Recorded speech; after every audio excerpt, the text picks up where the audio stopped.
It's been another successful year for the New Zealand Opera School. The summer school has been an annual fixture in Whanganui's calendar for the past 3 decades. Every January since 1994, some of opera's biggest names and 21 students spend a fortnight together in residence at Whanganui Collegiate School. We live in at Collegiate School, we dine at Collegiate School, we use all the music facilities, the big school, the chapel, all the facilities that we need are there, and we live there for a whole fortnight, and it's just perfect. Opera has become part of the fabric of the town. Public masterclasses and performances give the audience a window into the learning experience.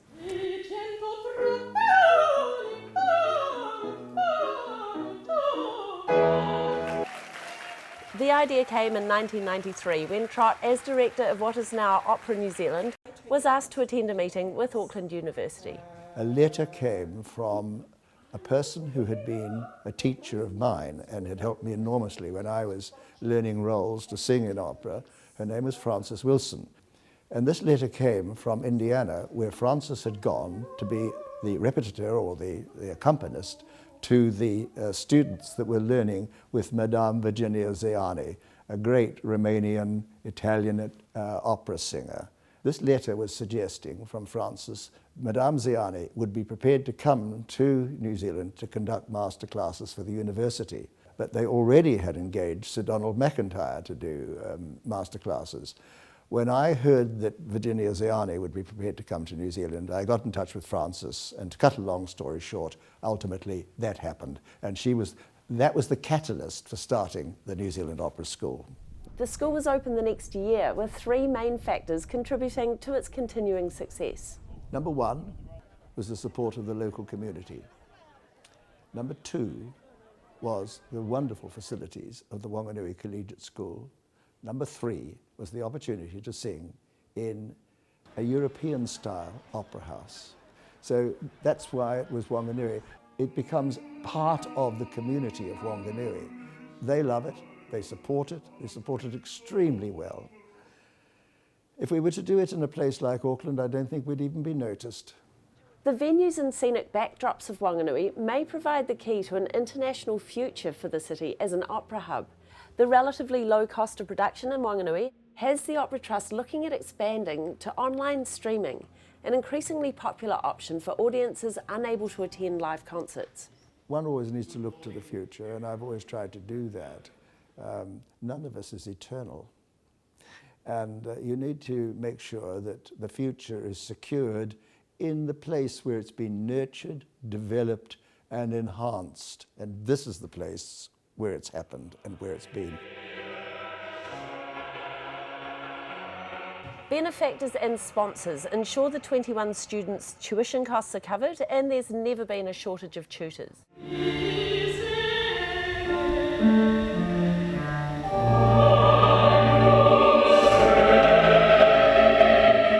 They're very, very keen to come, and of course they're remunerated. It's our sponsors and so on that provide the funding whereby we can pay them. If we didn't have them, there wouldn't be the arts. It's the sponsors and the supporters that actually provide us with the wherewithal to do these things. Despite COVID, the school was able to go ahead this year due to the strong contingent of New Zealand-based opera stars. Alumni student Simon O'Neill able to come because of COVID. Normally he'd be in Berlin under contract singing there, but because everything's closed down in Berlin as far as any kind of entertainment is concerned, he's here. So don't listen to me when you're doing what you're doing. Joined by Dame Melvina Major, Pene Pete, who is one of the Solomeo boys, and his wife Amina Idris, who's a glorious soprano, and Emma Pearson is another teacher. Those people are all within the country and are very capable of being able to tutor excellently.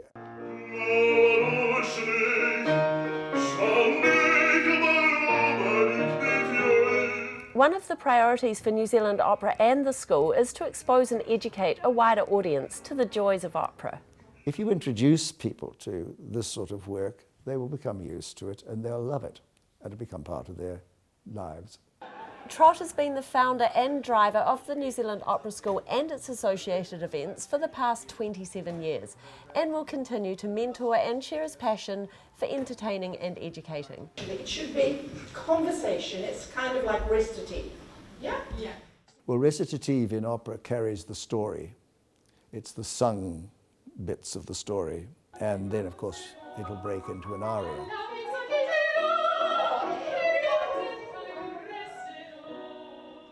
For example, in English, you might take something from Don Giovanni, where Don Giovanni is trying to elicit a new conquest in Zerlina, who's about to get married. So he manages to get rid of all the guests and the beau, the bridegroom, through the efforts of his servant Leporello.